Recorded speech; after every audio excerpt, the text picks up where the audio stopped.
Hey, sup, dog? This is what we normally do, right? This is work. This is the whole tour. Right Start and finish right here. That's right. I'm on my computer. Yeah.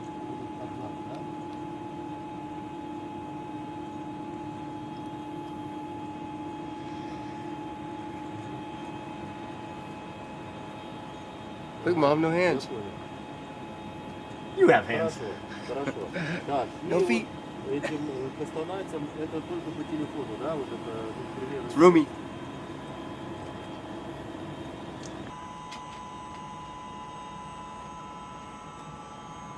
All right. Welcome to the International Space Station.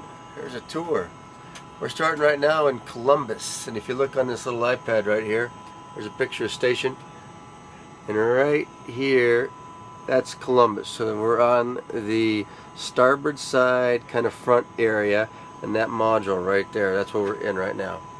As you can see, it's of course the European laboratory, but it's not just European. We also have NASA racks in here, and NASA payloads in here too at the same time. So it's actually quite a new stuff over here. This is the EML, and Alex will have to tell you all about that because that's his little bailiwick. But it's actually pretty cool because it talks about magnetic levitation, and I just think that's a cool sounding thing. I don't know exactly what it's going to do, but it sounds great to me. And over here you can't, it's hard to see again everything, but we were growing the, in here we were growing, that's where we grew the lettuce, is right in there. That's it. Move on farther, just a workbench, storage area, and there's a storage area above me, storage area below me, over here. We come over here, this is where we take our blood. We got it all set up for doing that. All the stuff we really need for that, all around here. That's a pretty easy task. We do that, and then we have a centrifuge we can put the blood into to help process it, and then after we do that for 30 minutes we freeze it, get it all cold, and then we ship it to ground, and hopefully they can tell us something about it from when we get there. Again, more storage over here, and also the ultrasound we hook up right here. We do ultrasounds of all sorts of parts of our body, make sure we're still doing okay. And there's also over here the Slam D, which we don't have to set up, but that's where we do the measure our mass or our weight, see if we're losing or gaining weight. We can set that up over here too, our version of that. Again, there's a lot of science actually going on here too that we don't touch too much, but we just set up. It's a good place, and it's going pretty well. And this is Alex, as you can tell. This is the German flags in the back, ISS stuff. It's a good place for Alex. So let's move on to Node 2. Vacuum cleaner. Yes, it's a true point. We do have one of the most important pieces of equipment on the International Space Station, hidden up here. This is the vacuum cleaner, and it's the AC version. And we say, NASA's talk, that this is the only piece of equipment that doesn't suck on the International Space Station. But actually, this is actually much better than the old one, so we actually like it. And it's nothing too fancy, just a vacuum cleaner. But we have to use it every week. We're self-clean. Come into Node 2. If you look on the picture here,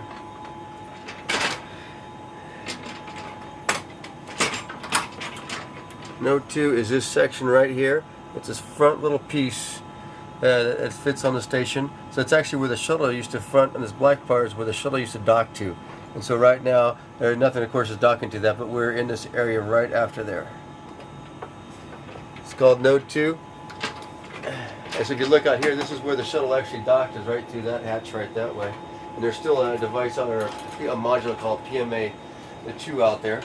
And when we get a visiting vehicle such as a Cygnus or a SpaceX, we berth it down here on the nadir side, the lower side. So we'll open that hatch and we have that there. And again, so that's again the idea of being a node. It has multiple spots to attach to. So you have all 4 sections here around, and the one out the front, and actually one behind us. So it has actually 6 places to dock other modules too up here. Besides that, it's really our a workbench area and our living quarters in Node 2. So you come this way, Actually, you'll see over here another one of our workbenches. We'll usually keep both workbenches here and here. At this time we have one in the Columbus module at this time, just because Alex is working on a special project there. And then if you go back, you'll see now it's coming into view the 4 crew quarters around here. So we have 4 of us.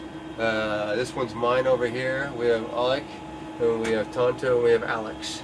And it's kind of interesting because once you get into one, you really can't tell which one's which orientation you are. So if I happen to go into Tonto's to look at a picture or something he's got on his screen, I'll come out and I'll be kind of confused because I don't know which way I'm going. And especially if you go into Alex's or Alex to do that, you come out and you're really confused because it feels like you're in your own, but when you come out, it's totally different orientation. But if you're looking here, these aren't too big at all. You can take a quick look in here. I'll jump in here real quick. So we have a sleeping bag attached to the wall. The way I like to do it is I just have it attached here one point and one point up here, so I can put my feet right up here when I'm sleeping, and I kind of do it in a sense of this position, like this, and I'm kind of curled up a little bit in the semi on my side sleeping position, which I like to do back on Earth, and it kind of works out pretty well. It gives me that same feeling, almost, but it works well for me. And then when you wake up in the morning, the first thing you see is your laptops. I got one that connects to the internet, which works like 50% of the time, and then I got another one that does our LAN up here, which gives us our schedule, all the other information, our email, everything we need to do to work up here. That's what that one is. And we also have an iPad, as you can see, and that's also up there, and that's again for all sorts of work or for watching movies or something like that on. That's what it's good for. Again, though, it's actually not a bad setup. I know it's small, but really it works out well. We don't really need much more room up here. So let's now move on to the lab. If again you look on here, so what we're doing right now is we're heading towards the back, towards the aft. We were in the very front, in the middle, and now we're going down this long path on the back. And the first one we come to is a lab. And you see on the back, on top of the lab, I should say, at the very aft part, is this big structure over here. It's called this truss. Sorry. And on the truss, we have the solar arrays. And so we can't, of course, that's all on the outside, and we only get out there doing a spacewalk.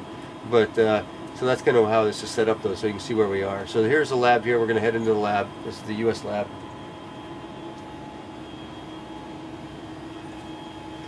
And again, this is pretty much just science racks and storage is what we have. And of course, in avionics.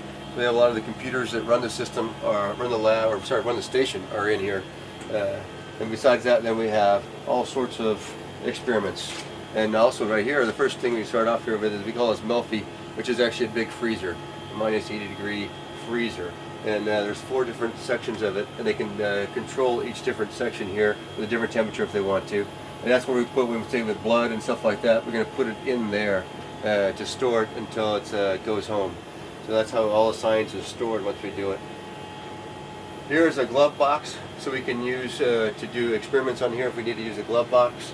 So people on this increment have been doing bass, which was kind of interesting. We all liked it as males because it was burning stuff, and you could burn things in here in the glove box, and that also was actually kind of nice.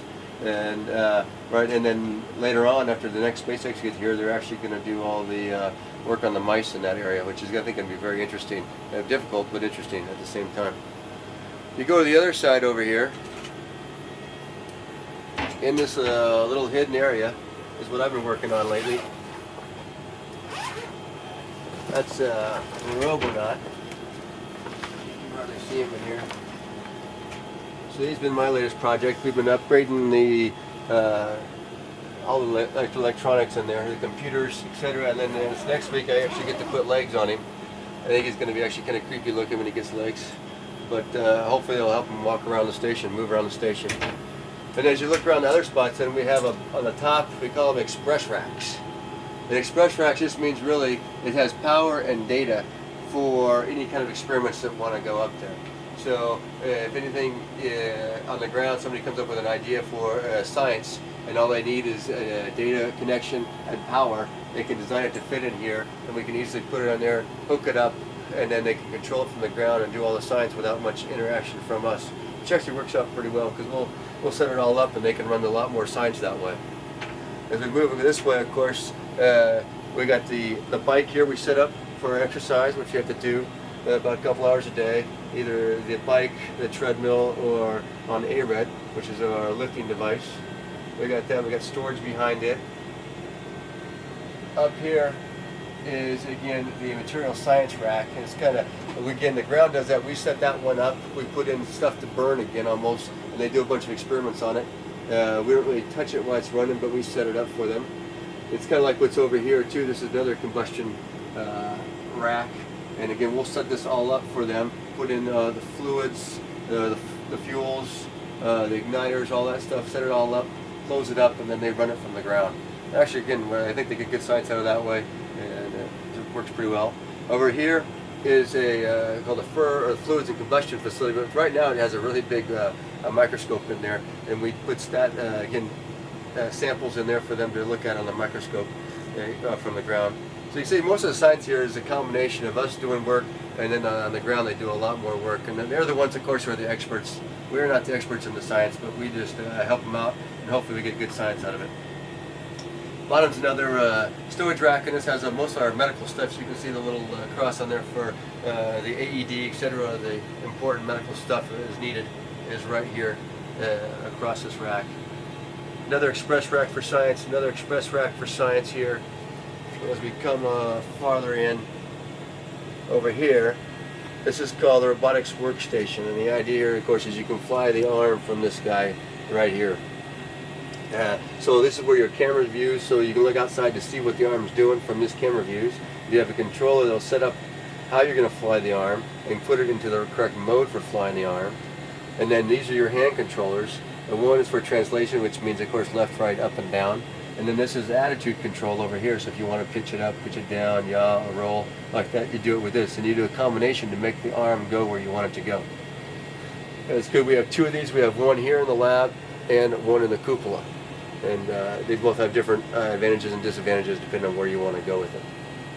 Let's see, besides that, we have over here is actually a trainer for using the arm. So this is kind of a setup, the same idea, but what it is, this is just all software, and then so we can actually practice using the arm right here. And it's kind of nice, because if you're going to grapple a coming vehicle, it's great to get a few practices in before you actually have to do the real thing.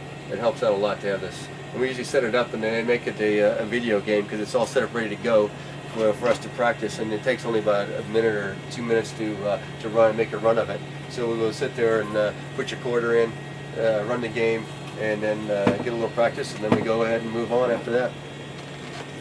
As we move here, this is more just avionics rack here. We got the like air conditioning system, computers again that run on the station, and some stowage up above. Well, that's pretty much the lab. As we move this way again farther aft, we go into Node 1, which is pretty much just like Node 2. It's a little older, with the same concept, same design, and it's where we really eat and have that our food, etc. Set up a little sort of like a table where we watch a little TV. We watch movies sometimes on the weekends here, and this is kind of our area for relaxation. If you look over here, and this is our table. Now really when we eat, it's more like, I think we prepare here. We really don't eat on the table here because there's no reason to eat on a table.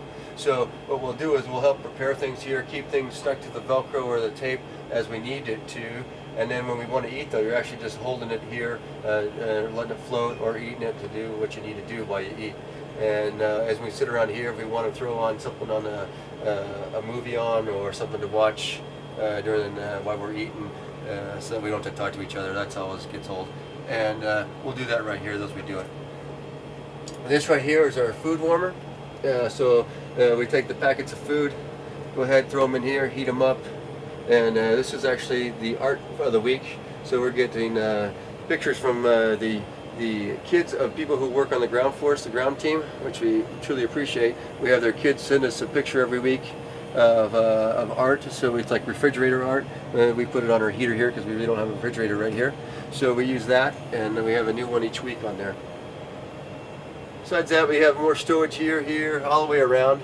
You can also tell the color, if you look around here, it's kind of interesting how it used to be white, but after over 10 years of people living on this thing, or over 10 years for sure. It's got a little stain, and that's one thing about eating up here is it's a mess. Every time you open a package, as you think about it at home, when you open a package, you pull it to open. Well, actually, right here, you're putting energy into this package, and it squeezes up, and it goes boom, and it pops. When it pops, things come flying out, and sometimes you contain it, sometimes you don't, and hence we got stains everywhere. I think that's it pretty much for. Oh, over here is where we keep our food. I should say that right here. Food stowage. So this is always interesting. So we have things categorized a little bit into, of course, people's own little food they have, and we have breakfast and sides, etc. So if you want something out of breakfast, you come over here, you look, and of course right now we're hurting for breakfast because we got scrambled eggs, there's not much left, and maybe some sausage patties. We all like granola and oatmeal, and so that runs out in about 2 days for us. Every 7 days we get a new package of food for that. So breakfast isn't always great around here for us. But so we have those around here for that. Again, some more stuff to eat, and that's how we keep it all organized a little bit for our foods. Up here is where the meat packages are. If today we want to heat something up, again, these are the type of things you heat up. These are our meats. Throw that in the heater, and then about 10 minutes later you can eat it.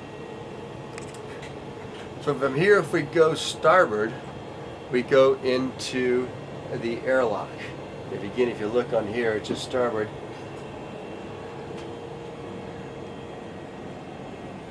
That right there is the airlock, and there's two parts to the airlock. The closest part to us, which would be this part right here, is called the equipment lock, and the most starboard part is called the crew lock. And the crew lock is where you actually go out of when you do a spacewalk. It's what actually depresses down the vacuum, and that's where you open the hatch. So we come in here. This is now into the equipment lock right here. And the idea of the equipment lock, of course, is where the equipment is. And then it's also where the suits are, and this is where we actually suit up. And we have these little structures right here that the suits are on. And they're called ADAs, which is an acronym, and I don't even know what it stands for, but it's an acronym, EDDA. But that's where the suits are on, and we actually have them on here when we get in. We can pop off basically the pants, put the pants on, and we climb up in here with the helmet off, and we get on in the suit, and we're all ready to go. The person who's helping us get the suit up will take us off and stick us in to the crew lock over here, which again right now it was full of a bunch of stuff. And then but that would be empty, of course, for an actual spacewalk. We close this hatch right here and depress this part out to vacuum, and open the hatches down that way is where the hatch is where you open. And you can see there's all sorts of equipment we have. This is good in stowage right now because we're not going to do a spacewalk for a little bit. So we just have it more stowed right now for everything on the spacewalk side.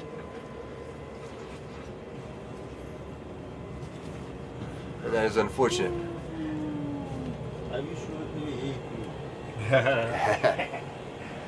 If you go down from here, which would be nadir in our speak, it's hard to show on this guy because you really can't see it. So basically we're at the lab, and then we're going down towards Earth. If you look at it that way. So it doesn't really show it on here because it's blocked by the node 2. But if you go down right here, so we would be going from node 1 down nadir. This is actually called the PMM. And that's really us too, is a big stowage area. What we have down here is just pure stowage. That's what it's for. And we have all our supplies, food, extra equipment, other stuff like that that we need to have for months on board in case another vehicle doesn't come to resupply us. We need a bunch of equipment. So you can kind of look at that and see that that's just a bunch of stowage area. And it's also where we keep our trash. You know, we just can't throw the trash out on the curb every week up here. So we have to keep it. And last time when Cygnus left, it had we had about 25 bags worth of trash that we threw out. And the bags are pretty good sized bags. They're like big, think of big hefty bags of trash that we threw out on Cygnus. That's where we have to keep that. Besides our new stuff, we have to also keep trash down there too. If we go to the port side, now you can see that on here. The port side is called node 3, and again it's very similar to node 1 and 2, and it's not even on this picture. So that makes it more difficult. But I might even have another one that shows it. But it doesn't matter. It's to the port side. Blame the guy who downloaded the picture. Yeah, blame the guy who downloaded the picture. Exactly. And it's not on that one either. Wow, look at all that. Alright. But it's on the port side. And this has many functions. The Note 3 has many functions. First of all, it's a place for working out. Right here is our treadmill. See, it's actually on the wall. See, we always are running downhill. Makes it easier that way. And the idea, of course, with the treadmill here is we have these bungees we hook up to a harness that we wear. Now here's my harness. I'll hook it up to this harness right here. And then I'll hook that harness again into here, strap myself down to the treadmill itself, and go for a run. It's somewhat similar to running on the ground, I would say. You're a little bit lighter than you actually are weight-wise, so your legs actually don't get worked just as well, maybe as much, but it feels overall as a more body workout because you have the load on your shoulders and your upper body while you're running, which you really don't have. So it's kind of a combination there, a little different, but overall it gives you a good workout. Here are some other equipment we have. This is a water analyzer. We use this, we put water samples in here from all over and test out the water to make sure we have bacteria growing, other stuff growing in the water that would be harmful to us. That's how we test it out. This is actually a container that has urine in it, and we get that from the Russians, and we put that then into our recycling system, our water recycling system. So first it goes into the urine processor, and then from there it goes into the water processor to make us drinking water. We're drinking the urine coming from these ones. We also have here, it's called a WC, but if you notice it's actually an outhouse, and really that's what it is. It's just a bathroom. And again, so the urine that we use in here also it gets recycled, and then so we actually have quite a green little system up here, and we recycle quite a bit of all the fluids that are used up here, I guess. The condensation, our sweat, everything gets all set back into the system and used again. So for the bathroom, you know, they call the bathroom the can. There's a reason why we call it a can, because here it is right here. There's a can, and that definitely is a can full of crap, literally. And so that's what happens. You can sit here when you want to use it for that version of it. And basically there's a little bit of suction that comes down there to help keep pretty much the smell from coming up and everything else from coming up while you're using it. And we use little packets here that fit into the hole that fits on top here. These packets go in here.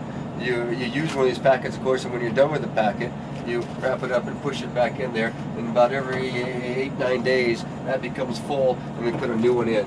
That also gets then thrown down in the PMM for our trash, and hopefully on a cargo vehicle that's all done, that's going to burn up on the way in. We put those on there and it's done. For urination, you got to go there. Of course, that's why it's yellow. It's a standard. It's a suction. Basically, there's almost like a wet back in the back here. That's the way I look at it.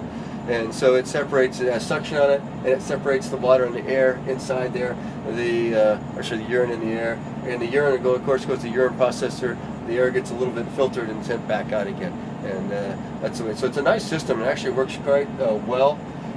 We had some issues early on, but now it's been working really, really well. Knock on wood. Exactly for that. We're happy about that. Yeah, but you know, it's a robust system. It's not complicated. It was probably built 40 some years ago, or designed, and it still seems to work pretty well. Yeah, we're happy with it. Besides that, we have equipment again over here is more of the Ecos equipment again, where we have racks that circulate the air, clean the air, and this down here is a water processing system. There's an oxygen generator that takes water and makes oxygen out of it, and a Sabatier process. So this is again kind of like all recycling in this area here for the Note 3. And this is also where we clean up in the morning, say brush your teeth, that kind of stuff every morning. So we have right here is our, what I guess you'd call it your hygiene equipment, but basically anything like that, it's basically your toiletries. If you look at it that way. So you pull this open and it has pretty much everything you need all in one. Your toothbrush, your toothpaste, you have an electric razor, and you have a standard razor. So I usually use like the standard razor maybe twice a week, and then I'm lazy on the other mornings and I'll use electric razor. And when we take to clean the electric razor every week, we'll take the vacuum as we vacuum this place up. We'll vacuum out the electric razors, that way we don't get to make a mess out of them. Got a little no rinse shampoo. This is the shaving cream. It needs a little water to go with it. Overall though, you have everything you need, and it actually works out pretty well. It's really not, it's camping. If you're okay with camping, then it's not a big deal up here. It's pretty good. If you come over this way, you can see this is where we do our lifting right here, and it's upside down, so if I want to lift, I'm actually working on it this way. So this is so basically this is the bar we have right here. We can set the weights by moving this, and all this really is two cylinders that are at vacuum up here. We sucked all the air out of them, so as you pull these cylinders out, it pulls against the vacuum, causing resistance. When you change the weight, you're really just changing the mechanical arm on these cylinders to make it either make the pull harder or more easier, depending on what you want to do with it, and that can change the weight you're actually lifting. And so, and it's a good system. It gives you a good lift. We can do, squats, deadlifts, heel raises and bench, shoulder press, all sorts of things on this. And I feel it's actually quite good. It's much better than I expected, honestly. It's a good workout, and I'm glad we have it. So it's one of my things I like to do up here. Back on this side again. So on node 3, we again have the hatches all the way around. You can use. I'll go back the right way now. So again, the only place we have anything though right now is nadir, and nadir down here we have is a cupola. And right now, unfortunately, it's dark out, so maybe we'll take a look at that a little bit later. But that is our window on the world, the Gloss Bottom Boat. It's a beautiful place. That's where we like to stay and hang out and watch Earth. There's also another robotics workstation down there. I'll show you in a minute. But on the sides, again, it's just hatches, but right now we don't have anything on them. One day I believe they're going to plan on moving PMM over and also putting maybe another Bigelow module out here. It would be very interesting to see, but for right now, this is all we have. And on this side again is stowage. Again, we have all sorts of things here for stowage, mostly water that we stow over here.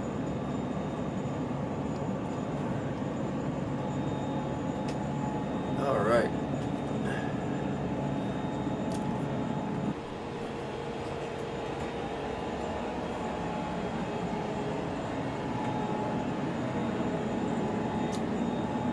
Alright, we're back in node 3. Going to head nadir into the cupola. Got some sunlight now.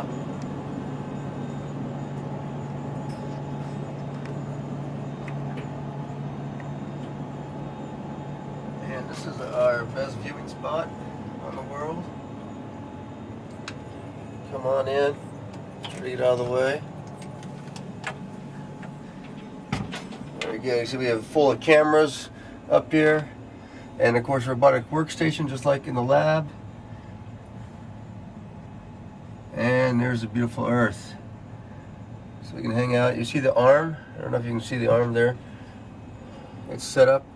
It's on the top, or sorry, on the bottom of node 2. It's connected to it right there. And that's the position that we use to grapple the cargo vehicles, SpaceX and Cygnus and HTV.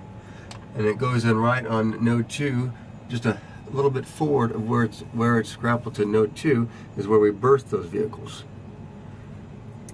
And if you come right here, then you can see to the right is the GEM, which we'll go to shortly, along with the exposed facility out there.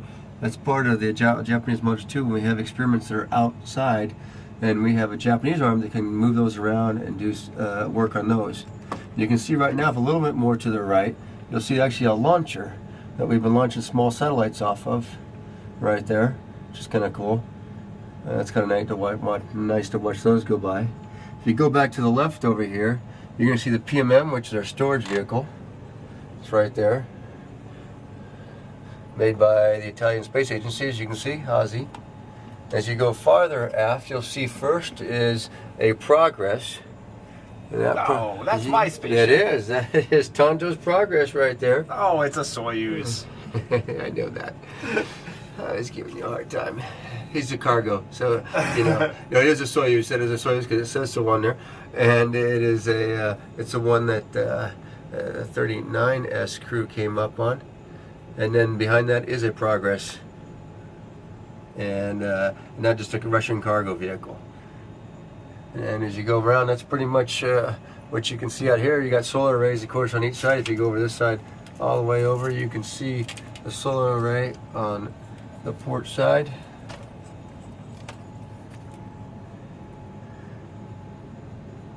Here you kind of view what it is like from outside out here on the station. But this is the best part out here, though, is looking down at Earth.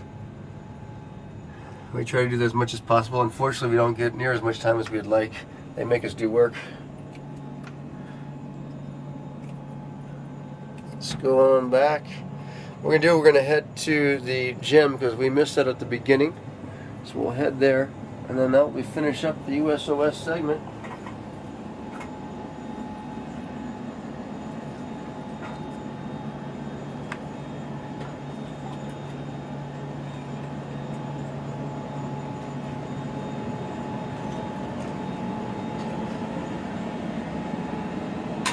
And on the way, I'm going to get some water because I realize I was thirsty.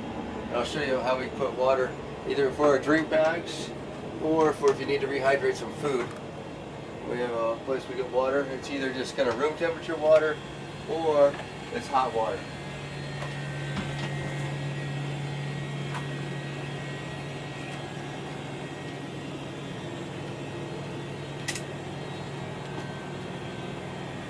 This is the location. It's called the PWD, Portable Water Dispenser. Potable water dispenser. I knew that. And it probably is portable too, but not that good. So you just put whatever it is into the adapter, tell it how much water you want, and hit the button. It's pretty easy. Even I can do it. Now if you do want some cool stuff, we have these, it's called Merlins, but they're kind of set for refrigerators. But we look at them. And we have stuff in there. Our main sauce right there is sriracha.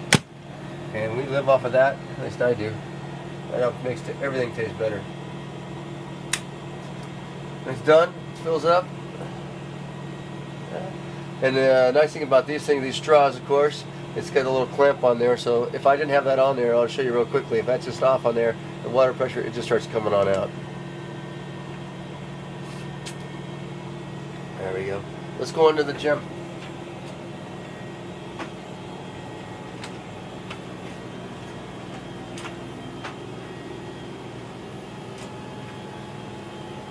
We're going back, actually right now, back to Note 2. See? We'll head starboard. Challenge.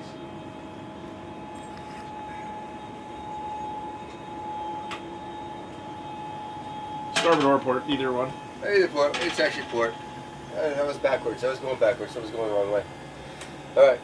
So it's actually on the port side, the front port side of Note 2. Japanese module. This is their laboratory. And again, it's like the Columbus in the sense it has half Japanese and half US equipment in here. Also for stowage. Many different racks. Again, we have a Melfi on this side over here, which is the big freezers go to minus 80 degrees for our science. It's very good.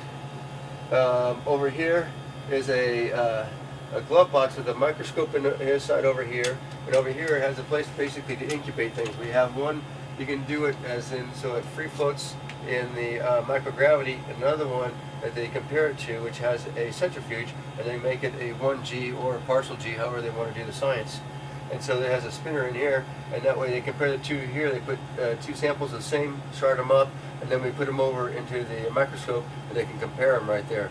Been working on those this last few months too, on a couple of different experiments on that. It's kind of nice. Another express rack over here, again with different pieces of equipment in it. Again, just power native, they can do all sorts of different types of equipment. It's pretty amazing all the things they can do. We come to our stowage area, lots of stowage of course. There's avionics down there too.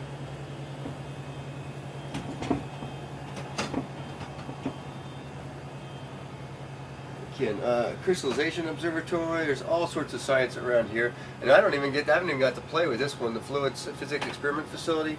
I haven't even got to play with this one yet. So there's lots of science here that I didn't get to even play with up here that's going on. Unfortunately, I won't get to, but there's so much science going on. Well, we have over 200 experiments going on up here while we're here, and it's impossible to know them all. But I hope to get to work with at least half of them. We continue on, we go for more and more. This is the area we also do spheres, which we like to do. So it's set up in this little area here. There's beacons that set up around here that the spheres, these little satellites, which I'll show you here real quickly, we can control these things through software, and they actually stay in this area, and they have navigation and control with them, and they can do all sorts of different kind of science with them. Just to get you an idea what it's like in the stowage areas. So here's a sphere. It's got a little CO2 cartridge in it, so it has little jets on it, and this thing can then fly around station. And we're getting it set up here to actually put basically a smartphone on it, and it's going to then use its camera and map the inside of the station, and then use that as its guidance navigation, and go ahead and fly a trajectory through station. I'm looking forward to that one too. I think that's going to be really cool science. But again, this is the main area for spheres that we use, because it has right now the beacon set up to keep the navigation system right here, and it knows where it is as long as it's flying right here. I'm looking forward to the upgrade though, where we can go anywhere with these things.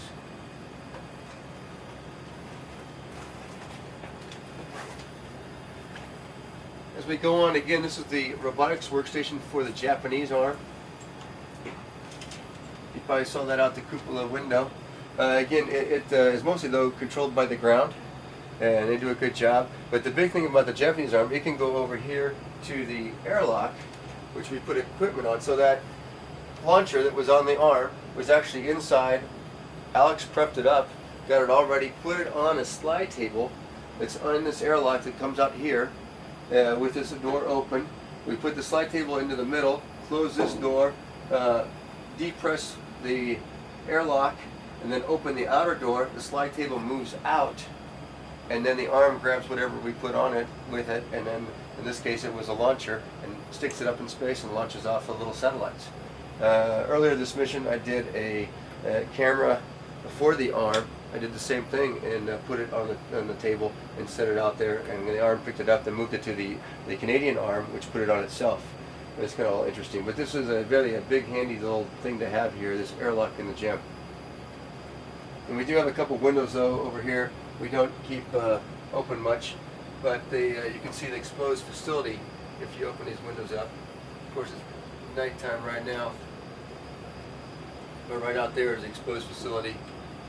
Unfortunately, you're not going to be able to see too much, I don't think so. You can track Tondo, but I think they're going to get reflection is all they're going to see. Yep. But Yep, just reflection of the airlock. all right, that is exposed facility out there with payloads on it. And again, if we need to, we can bring those payloads in through the airlock, do some work on them. But mostly it's all done robotically. If you go to Zenith, which is up for us, is where you get to play. Oh, this is Tano's favorite experiment. Sorry. It's called BCAT. It's colloidals again. We do a lot of colloidal research. I'm sure you're not exactly what that's all for, but I hear it's really good. And so what this is, if you look at this, there's actually 10 different little chambers in here. And what you have to do to get those chambers to work is you have to mix them up so it makes it a smooth, and then basically all the colloidals kind of mix into the solution. And then it sits over time, and they all form, the crystals are formed together, and they can do a lot of science about these things and how they form and why they form and all that. And at the same time, to measure that or to analyze it, this camera will take a picture of it once every 2 hours. And then, so you do it for almost 2 weeks it runs for. It's running right now. It's running right now. And that's why we have the little the tape up here. It's not, this is an accident scene. It's actually, we're not supposed to get in there and touch it. All right, thanks, Wayne. Now you can continue. Now I can continue. That was BCAT. If we go up, which is a fun thing to do, this is actually called the JLP, and it is a Japanese logistic basically module, and we it's a storage area for Japanese equipment and U.S. equipment too. And it's really actually quite nice in here. It's one of the quietest places on station, but it has good storage, nice place to be. And our little, if you can't look out the cupola and you want to see Earth, you can come in here and get your little view of Earth. And these are actually kind of interesting. If you notice this right here, we call this a bungee jail. And what we do is we can put things behind these bungees and it stays up there. We don't have to really keep them contained or strapped in. They're contained in the bungee jail. We'll do that for different objects in different places. It works quite well and easy to use. Where's your bag with all the metal in it? Is that still up there? No, it's gone. Yeah, that would be a good thing to show, but we moved that thing. It has basically a bag big full of metal that makes some nice chime sounds. If we just had some wind to blow the chimes, it'd be really great. Hey, you know what? Come back up and let me go to the front of the gem, and you can do your. Oh, okay. Sounds good. We'll show you the dismount out of the JLP dismount. Yes, exactly. Just remember, you got an SSU down here. Thank you.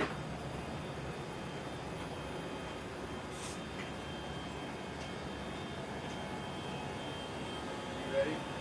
Give me one more minute. Swanee has perfected this over time. We'll see if you can pull it off. Okay. All right. The dismount.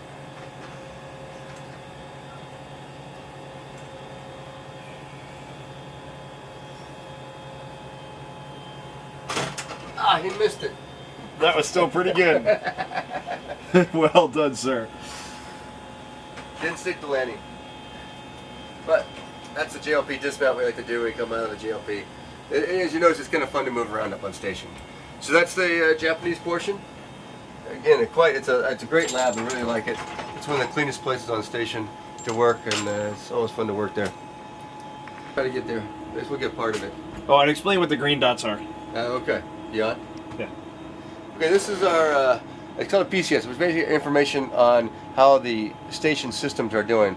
But most important thing for us are the comm, what is available comm-wise. And this is what we have down, so when we look anywhere around this area, we can look over here and see if we have comm or not. And we have 4 different channels, space ground 1, 2, 3, and 4. As you can see, it's upside down, but that's just the way it happens to be here for us. But these are the prime 2 we use, and it's the most available. And then these are, if we have KU, we have these 2, and we can use those 2. And so it's comm's very important for us. We need to talk to the ground quite a bit. They help us out tremendously. They're the ones with all the real knowledge. Again, so we're just a glorified technician, which I'm qualified for that, just being a tech. And it's good for me. But it is still fun to be up here, no doubt about it. This is the accidental trip we can do.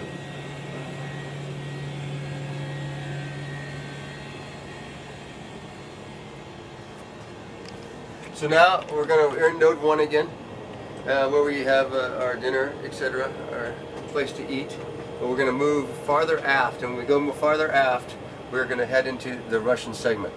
And you'll see a change. You'll notice, of course, how I guess the size of this and the sides and the way this U.S. side is built. It's quite a bit difference when you go into the Russian segment.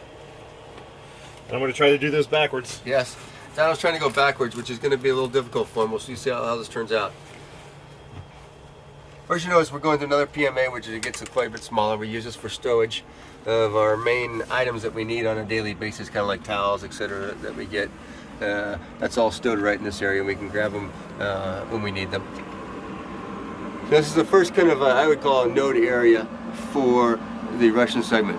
It's the FGB GA. And so what it is, we can continue that way, which goes back into the FGB and into the service module, or we can go nadir and down into the mini research module number 1. And this is also a little interesting aspect of it. Again, it gets really narrowed down in here for a module.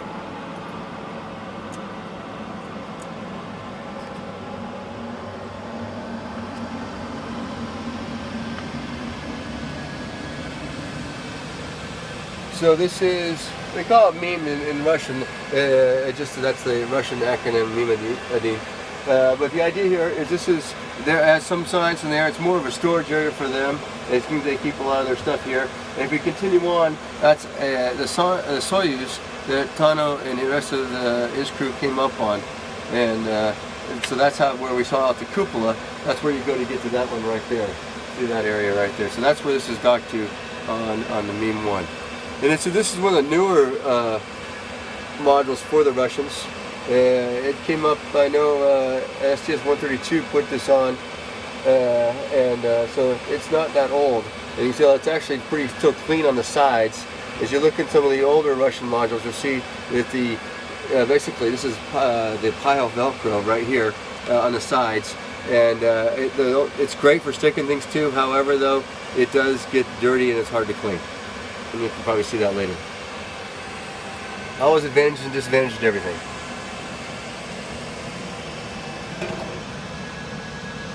So now we'll head into the main part of the FGB.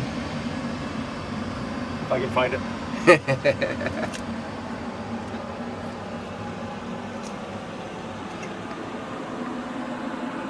As you can see, these are the hatches that they use on the Russian side. And it's set up in a way, basically, because there's usually, when a Russian module comes, it's got a docking probe on it that goes into these things and it latches onto. And so that's what you have to have a room for the docking probe to go into these things. So they're kind of have this set up on it. It's also for airflow through the Russian modules. You can say we have the ducts going through right here. And actually this one goes all the way over from the service module all the way into node 3. It's a long running hose that goes all the way across to keep the airflow all the way throughout Station 5. Now you can see in the FGB, this is actually where the Russians have their hygiene station, where they clean themselves up. They got their mirror, they got all their stuff right here, so this is where they do it. And we move back again. This is mostly, the FGB is all about storage. It has a bunch of US and Russian storage in here. So behind all these panels there is some equipment, but mostly storage. The containers here are all food. This is how the Russian food comes up in these containers.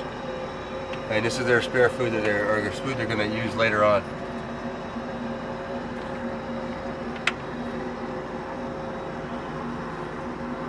Okay, now we're going from the FGB into part of the service module, which is like the main living quarters for the Russian side. And this is their kind of, I call it, node area. Pale is the name of it in Russian. And it has two different ways to go. If you go nadir, you go into the docking compartment and into a progress down that way. And you can see their Russian spacesuits. So this is what they did to the spacesuit about a week ago. And this is what they did it out of the docking compartment. It's actually their airlock. And if you go zenith, we go into the mini research module number 2, and that's where the progress that I came on is docked to. And this is where I have to stay when the Russians do a spacewalk, so I can't be separated from my Soyuz through closed hatches.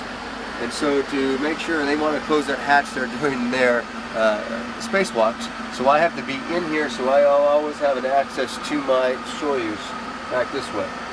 We go a little farther, we can at least go a little bit into the Soyuz. As you can tell, it gets narrower and narrower. The Soyuz is actually a pretty small vehicle.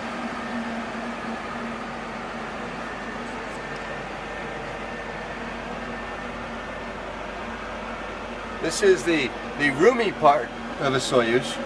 And it's right here, and it's called the BO, which is basically a living compartment. And so this is where you can actually, there's a little bathroom there, container, you have a little bit of room here, but this is our spacesuits, and this is all the room we really have for a living module. And on the way up here, we unfortunately had to do the 2-day version to get to station versus the 6-hour version. And so we stayed basically in this size, 3 of us, for 2 days. And that was a little cozy. But we made it. That's the best part. It's done. Overall, though, you can see there's not much in this area. These are our launch and entry suits we use. Are pressurized suits. And we can see real quickly. I bet you we can jump into, I can turn a light on and jump into that Soyuz real quick.